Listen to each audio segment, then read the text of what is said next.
네, 안녕하십니까. 예, 오늘 또 새로운 종목을 가지고 찾아뵙습니다.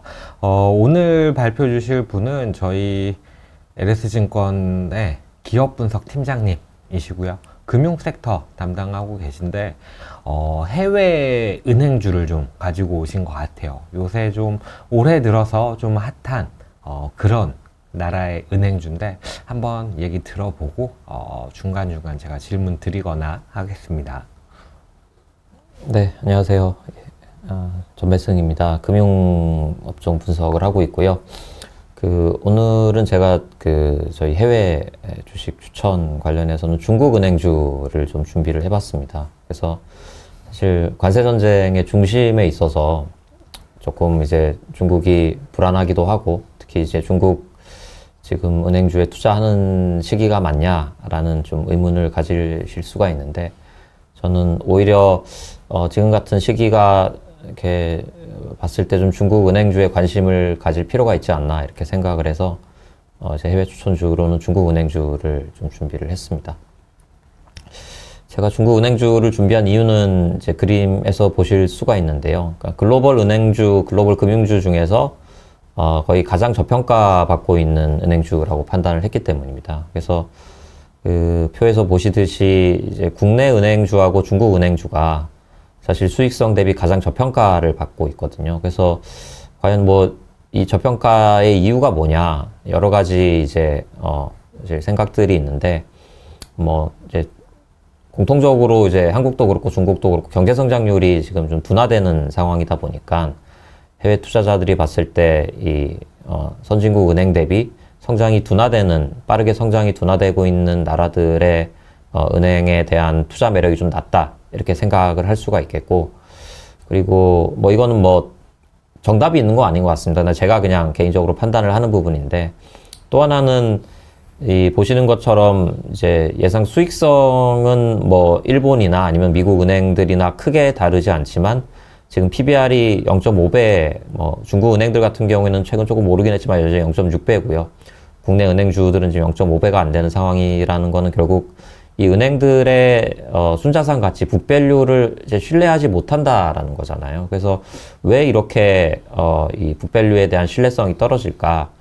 이 중국 같은 경우는 뭐 이제 많이 언론에도 보도되고 했지만, 이게 뭐 부동산 시장의 불안, 그다음에 뭐 지방정부 부채에 대한 리스크, 이게 결국 이제 금융권으로 전이돼서 중국 이제 은행들을 믿을 수 없다, 이런 부분들이 좀 우려인 것 같고, 국내 은행들 같은 경우도 이제 뭐 중국은 기업 부채가 문제라고 하면 국내는 사실 가계 부채가 좀 문제가 되는 부분이니까, 그런 부분에 대해서 이 북에 대해서 이제 은행의 북에 대해서 조금 신뢰가 떨어지는 부분이 아닌가, 이런 이유가 또 있다고 생각을 하고 있습니다. 그리고 사실 세 번째 이유가 이제 저는 좀 가장 크다라고 판단을 하는데, 국내도 그렇고 중국 은행들도 그렇고 해외 은행에 비해서 이 주주환원의 그 수준이 좀 낮습니다.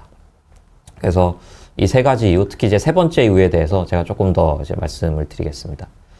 그 다음 페이지에서 이제 보시는 내용인데, 이제 미국하고 유럽의 은행들의 주주 환원율을 보면 평균적으로 50% 이상을 기록을 하고 있거든요. 그리고 한국 같은 경우는 그 그림의 가운데에 표시가 되고 있지만, 작년 기준, 이건 이제 작년 기준의 수치고요. 작년 기준으로 이제 40%가 약간 안 되는 수준이고, 올해는 아마 40%대 초중반을 기록하지 않을까 예상이 됩니다. 그리고 한국은 이미 이제 이 밸류업 프로그램을 발표를 할 때 지금 은행들이 다 공시를 하기로는 2027년까지 이걸 이제 50% 수준, 그러니까 선진국 수준으로 높이겠다라는 이제 플랜을 제시해 놓은 상태입니다. 근데 이 중국 같은 경우는 맨 오른쪽에 표시가 돼 있지만, 사실 이 주주 환원이라고 할 때는 저희가 이제 배당이 있고요. 그다음에 자사주를 매입 소각하는 부분이 있는데, 자사주를 매입 소각은 하진 않고 이제 배당만 실시를 하고 있습니다. 그리고 배당도 이제 1년에 한 번 실시를 하고 있는데, 배당 성향을 보통 30% 정도를 지금 이제 유지하고 있거든요. 그래서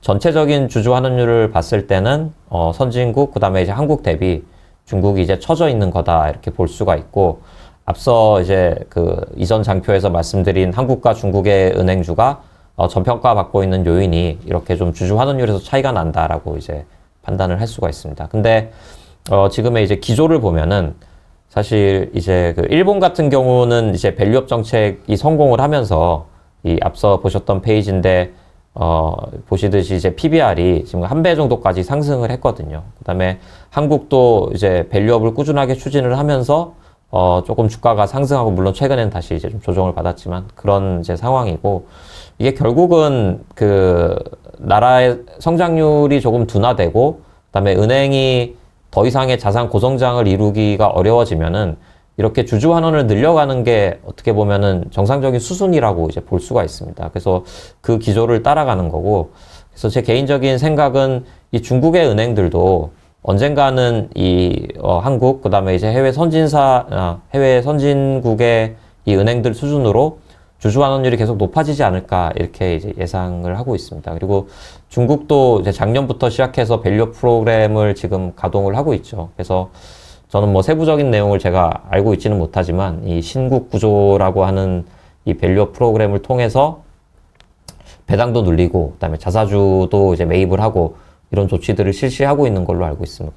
그래서 실제로 기사를 보니까 작년에는 이게 뭐 은행주들 뿐만 아니라 중국 상장주들이 평균적으로 순이익의 30% 정도는 지금 배당을 하고 있고 계속 확대하고 있다라고 하더라고요. 그래서 이런 거를 봤을 때 이 중국 은행들이 언제까지나 이러한 낮은 수준으로 30% 정도밖에 안 되는 낮은 수준으로 주주 환원율을 유지하지는 않을 것 같다. 그래서 결국은 40%, 50% 이런 흐름으로 가지 않을까 이렇게 판단을 해서 사실 이 부분이 제가 이번에 중국 은행주에 대해서 조금 관심을 갖자라고 추천을 드리는 배경입니다. 네, 관심을 갖자고. 예.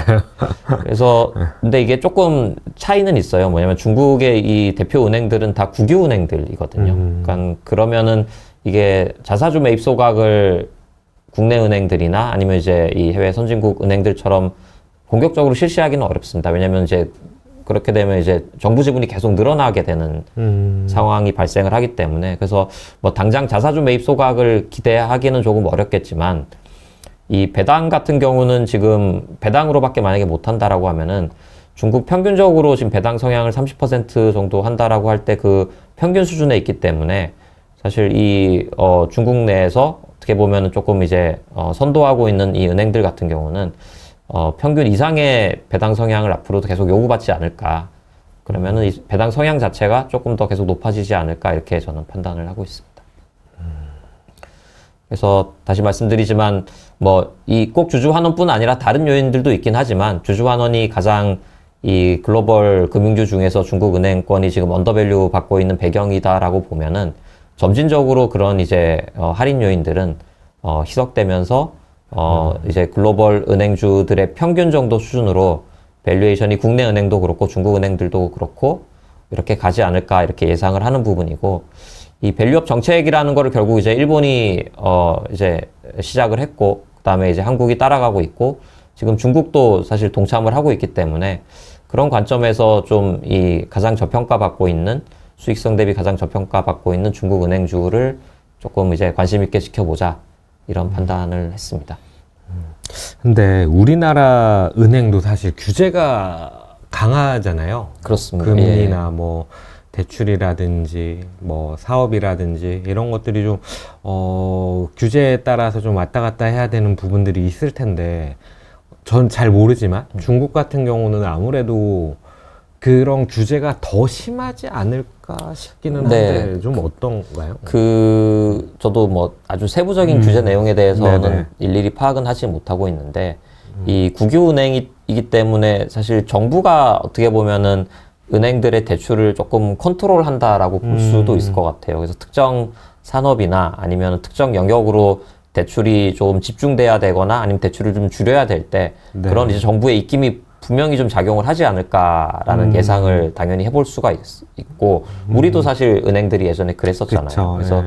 그런 부분도 이렇게 글로벌리 봤을 때 이 중국의 은행주가 좀 저평가받는 요인 중에 하나이지 않을까 이렇게 판단을 하고 있습니다. 근데 이게 그럼 규제 강도가 앞으로도 계속 더 강해질 거냐 아니면은 뭐 일반적인 이제 글로벌 은행들처럼 조금씩 규제 강도가 약해질 거냐라고 봤을 때 저는 후자의 가능성이 조금 더 높지 않을까라는 예상을 하는 거죠. 물론 시간을 걸리겠지만 이게 경제 성장률 자체가 계속 둔화될 수밖에 없고, 이 경제 구조도 예전에 어떤 이 뭐 1, 2차 산업 중심에서 3차 산업 서비스업 중심으로 중국 경제도 지금 옮겨가고 있는 상황이기 때문에 이게 뭐 정부가 주도적으로 특정 산업을 이렇게 지원하고 뭐 그로 인해서 또 뭐 더 잘 아시겠지만 과잉 투자가 발생하고 이런 것들이 중국의 좀 구조적인 문제이기도 했었잖아요. 그래서 그런 부분들은 앞으로 조금 이제 완화되는 이제 방향성으로 가지 않을까 저는 그렇게 예상을 하고 있습니다. 네, 네. 그래서 이러한 이유로 일단은 조금 이제 관심을 가져보자라는 이제 아이디어를 좀 생각을 했고요.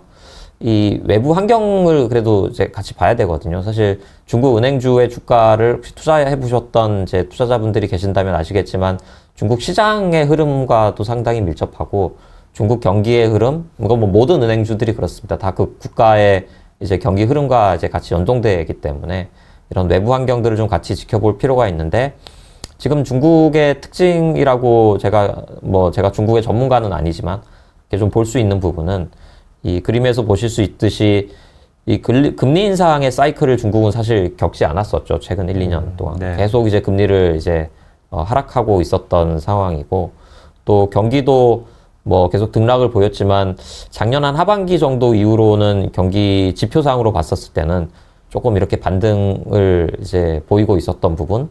그다음에 최근에 이제 발표되고 있는 이제 경기 지표들을 또 똑같이 보면 아침에 저희 이제 백관연연구원이 발표해 주시기도 했지만 뭐 1분기 이제 경제 성장률도 높게 나오고 전반적인 이제 경기 지표들이 조금 이제 뭐 바닥 구간에서 혹은 좀 반등을 이렇게 좀 도모하는 양상들이 나타나고 있는 것이 뭐 소비, 그다음에 투자, 그다음에 뭐 생산 이런 지표들에서 조금 확인이 돼서 사실은 이게 관세 이슈만 없었다면은 중국 은행주에게는 그렇게 나쁘지 않은 환경이 좀 전개될 수 있었을 거라고 저 개인적으로는 생각을 합니다. 금리를 계속 내려가면서 내수 경기를 부양하려고 하고 있었고, 그리고 이제 정부도 뭐 이구환신이라고 하죠. 이런 소비 진작책들을 계속적으로 내놓으면서 어쨌든 이제 이 내수 경기를 부양하려는 그런 이제 시그널들을 보여왔기 때문에 그게 또 지표상으로도 확인이 됐기 때문에 이 관세 이슈만 없었다면은 중국 은행주에 조금 더 편하게 투자를 할 수 있었을 것이다라고 생각은 하는데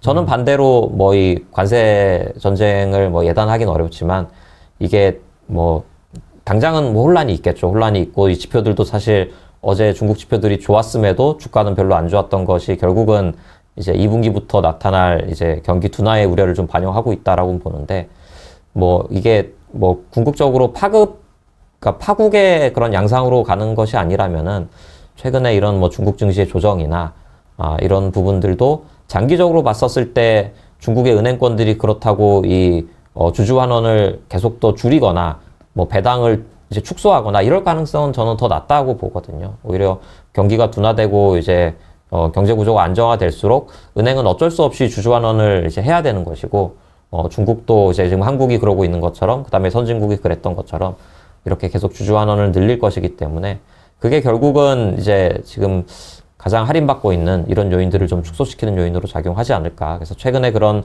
노이즈들을 오히려 조금 투자 기회로 활용해 보는 것도 괜찮지 않나 이렇게 생각을 하고 있습니다.